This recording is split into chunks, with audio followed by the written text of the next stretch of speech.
Hey guys, welcome back to the Bulwark. I am Sam Stein. I'm going to drive this show, shockingly. We are going to be talking about politics of the youths. And for that, we have JVL, a fountain of youth. And we have Sebastian, an actual youth, 27 years old. Look at him. The reason we're going to be talking about the politics of the youth is because today, Harvard Youth poll came out from the Institute of Politics. They do this thing every fall of an election cycle. They do it in the spring, too. It's pretty bad for Joe Biden, but they put out numbers today, and they're noteworthy for a couple reasons that we're going to dive into. Top lines are Vice President Kamala Harris holds a commanding 31-point lead over former President Donald Trump among likely voters in a multi-candidate matchup. That is a 64% to 32% lead among likely voters in that 18 to 29-year-old demographic. Our friend Peter Hamby said this is fantastic news for Harris, directionally positive in almost every way. Their opinions of her are better. Likely male voters aren't so bad for her. Likely female voters are great for her, 70 to 23.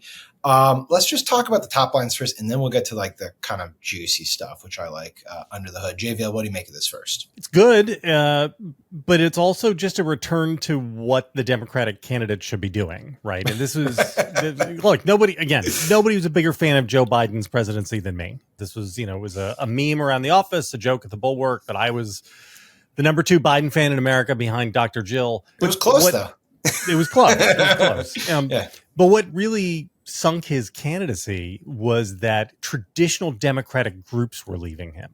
Like, it wasn't just that like, oh, the MAGAs really hated him so much. And one of those groups was young voters. In the spring poll, he was +3 among people 18 to 30, right? This is a 10x moment, which is great, but it's also just a return to normal. This is, getting back to what you have to be. And if she can continue to hit her benchmarks with typical Democratic groups, that's how she wins. Right. There was the 60% or so is the benchmark that you have to hit, or else you're just going to lose. And Biden was well under that. She's gotten us, or Democrats, I should say, back to normal. Sebastian, what do you think? Biden, was he as bad, as toxic among your people? Or could he improved that and made it a more of a traditional Democratic chance here? I mean, I don't think that there was as much Biden hate as maybe people would expect among the younger generation. There was just like huge disengagement, no excitement at all, no expectation that there was going to be any change. And we'll get into this a little bit, but obviously there was a huge clamoring for just someone that was not an octogenarian or close to an octogenarian. I think that was the biggest thing. And we've seen it just on our content and the content that we're putting out, but just I never saw on my, we have these things called apps in the younger generations, and we use them for social media and to post and all those things like that. And explain what that is. I'll explain it to you later. It's kind of like Gmail, but anyway. So I never saw any pro Biden content on. I'm not a TikTok person, despite my age. Not a huge person on that. But in terms of content that I was seeing when Biden was still in the race, never saw any Biden content. Saw a lot of Israel Gaza content, but I see Kamala stuff all the time on the apps. And they get at this in the poll. They said 53% of young adults are encountering memes about Harris online in the last month, 34% of whom say it positively influenced their opinion. Conversely, 56% have seen memes about Donald Trump. 26% report a negative impact on their perception. So clearly a lot more conversation about Harris online. Just with Biden, though, this gets to the second point I want to talk about. They tested the favorability, unfavorability of I'm sorry, Democrats. Sam. I gotta stop you right there. Sure. Before we leave the meme portion of the discussion, does it make you want to gouge your own eyeballs out that we have memes influencing fully a third of these people? And now I want to sit back and relax and enjoy my evening. When all of a sudden I hear this agitating, grating voice. I know. I was thinking about that too. I was like, is that what this is about? I weep for America. Oh my God in heaven. I would say that that's probably the politically disengaged portion of the group, the people who only consume news through what they see, all that, what shows up on their TikTok feed, yada, yada, yada. And like, I know, like, if it was more popular in other generations, I think that you would probably see the same thing. It's like, you know, in those generations, like, it's just because you just consume so much of that content. I'm trying to defend my peers. No, So, Sebastian, what you're saying is that in order to save democracy, we need the votes of a bunch of people who are so disengaged that they don't even know that they should prefer Kamala Harris unless they saw a really cool. JVL, you're asking me to defend the voters, and I'll never do that. I don't even know. Eat the dogs. Eat the dogs. They're eating the cats. Eat the cats. I'm just saying, from a comparative standpoint of like my generation versus other generations, there are equal amounts of disengaged voters. And then, but this is just the primary way that those disengaged voters consume news content. Are there like substantive memes that we can that they are getting, or is this just like 20-second like bits? Yeah, it would be where bits. It's dubbed over some soundtrack, and she looks cool and like has lasers coming out of her eyes. Who said I can't wear my Converse with my dress? Well, I would have to take a closer look at this. Is it memes specifically that they're getting it from, or is it just like social media? Because there is content in like reels on TikTok where people will like go off and they'll use like graphics and like, you know, they'll point to different things, and they do get some positive content, positive being the operative word. They do get some informative content, and largely probably confirms their pre-existing biases a little bit. They're probably like the algorithms. Their algorithm is probably turning that through. It's just the idea that like, oh, Kamala Harris is a famous person. Famous people are cool. I guess I should be down with Kamala Harris. Well, you know, Donald Trump was famous first. Like, well, that's how you gotta use celebrity where you got it. Like, I'm like, that's exactly what I'm. Dude, absolutely. And Barack Obama. Welcome to America. We vote for the the biggest celebrity for president. Exactly. Okay, good segue here, because they did test the favorable, unfavorable ratings of a fair number of people. Obama's at 63 fave, 28 unfavorable, which is the best of anyone they tested. Biden, who we were talking about, it's just like it's so abysmal. 36% favorable, 55% unfavorable. Harris is positive. She's got a 47% favorable, 42% unfavorable. Trump really underwater, 31% favorable, 61% unfavorable. But here is the one that just like tickled me a little bit. JD Vance, 18% favorable, 46% unfavorable. 18%. That's like unbelievable. And he's 39. He's one of the youth.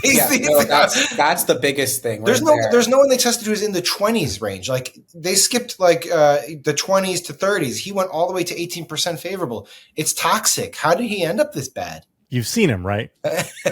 Yes, I've seen him. It was a rhetorical question. I just didn't think you could get that low. It's very weird. You know, as unlikable as he is, like the theory of the case for JD Vance is that he is like the next generation of Trumpism that like is going to usher in like all of these, like it's going to like the people coming up who are ready to be over with Donald Trump are going to move on to like what Vanceism. He's the young white male ambassador. He's been doing all these shows, these podcasts. Like that's the idea behind him. It's not. I think he appeals to like the white bro. Like, and you talked about this with at the 18% behavior. I think that's 18% of 18 to 29-year-olds are like the toxic white men. Like, I think that's a very accurate. JVL, what do you think? No, his real appeal is to older MAGAs. Like, you know, to the extent that he has an appeal, it's you know, he's the bridge for the 50 to 70-year-old MAGA types to bring them into the future, because he's a throne sniffer. And so here's what young people don't like about when they see JD Vance. They look at him, and Vance is the guy who always like walks into class and immediately like hones in on how to flatter the professor, right? You know, like understands exactly what to say to the professor to get on the inside, and who is just power seeking always, right? That's his only mode of operation. And the older MAGAs like that because they see JD Vance is sucking up to their guy and them, right? And the younger voters look at that and they're like, this fucking guy, he would sell me out for a bag of nickels. I also think they like the original. Like for them, it's Trump. Like he's more popular. Yeah, Trump is more popular than Vance. No one's going to be Trump. Yeah. Yeah. No, I was just shocked by it, though. I mean, 18% is like really scraping the bottom of the barrel at that point. I mean, that shows that even the MAGA types don't view him favorably, right? I mean, Trump gets more than 18% in this, right? He's at half of Trump's number. Yeah. So even among the people who, even among the 18 to 30-year-olds who like Trump, half of them don't like Vance. Right. Now, That's I should nuts. say, in contrast, Tim Walz has a 36% favorable rating, so twice as much as JD, but his unfavorable rating is only 22%, whereas JD's is 46%. Last thing I want to talk about from this poll, which I encourage people to just check out themselves because it's pretty interesting stuff. Issue priorities. This kind of stood out to me. Economy, 14% top issue for 18 to 29-year-olds. Inflation, 11%. Abortion, 8%. And then you keep going down. Israel-Palestine, which has been the center of discussion about campus protests, questions about whether it will motivate young voters to not vote for the Democratic ticket. It's at 1% of top issue priority. I mean, I guess I'm not totally surprised, but it does get an excessive amount of media attention for the considering how few young voters actually prioritize it as an issue. Yeah, it's very much the people who are on campus. It's very much the college, like currently in college. Right. And it's not even like a majority of that. It's people who are like very much in like the liberal arts, like progressive sphere of education. And I'm not negating that. I'm not saying that that's bad. I'm just saying that it is a smaller portion of this generation than I think most people would consider it to be. Right. But they might get it on memes. They might get it on memes. Yeah. Well, like anything, you got a core for whom this is the most important issue in the whole world. Mm-hmm. It's just that core number is quite small. But, anytime you get intensity, intensity becomes magnified whenever the media looks at it.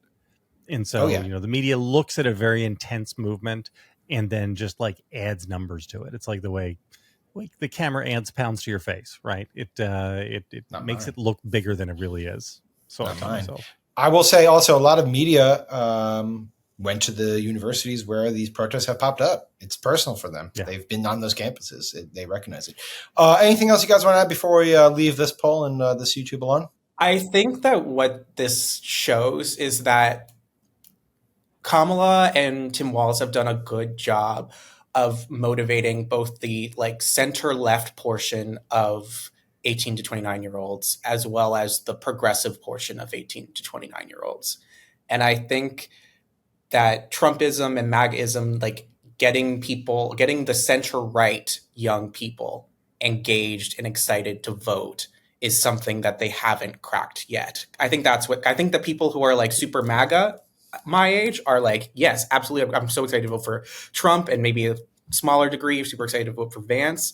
But the people who are just like usually not as motivated to vote or like to like really be like get up and register and everything like that, that has not been cracked yet. Well, to that point, the poll finds a significant enthusiasm gap between young Democrats and Republicans. 74% of young Democrats saying they will definitely vote compared to 60% of young Republicans. Yeah, and that's the other thing that Harris fixed. Yeah. Yes, exactly. So the last one of these we got, the spring poll, huge downturn in enthusiasm for the Democratic-leaning voters. And Harris has fixed that. So she's gotten a par. I mean, you can view her, her 8 weeks as candidate so far, or however long it's been, as a series of steps in which she has been putting the whole Biden coalition back together. Yeah. And this is another piece of it that she succeeded in doing. And there's still more work to go with 4 weeks left. Yeah. All right. Well, let's leave it there. Good discussion. Glad we can get one of our younger contributors to actually do some work. You don't look a day over 55. Okay. Like don't stop beating yourself up. I used to be considered the young contributor, but that was a long, long time ago. JVL, Sebastian, thank you both. Even with the Juan Soto jersey behind you, I will take it. Fun fact. That's a Gregory Soto jersey from the Phillies. No. I totally botched it. No, that's okay. That's okay. I thought you were a Yankees fan in New Jersey. No. This is a game worn Gregory Soto jersey. Oh, shit, dude. That's a weird call. Yeah, he's no longer with the team, but that's okay. Yeah. All right. Take care, guys. And guys, hey, before you leave us, please subscribe to the YouTube page for us at the Bulwark. Really appreciate all your help in building our community, and share it with your friends and neighbors. Thanks a bunch.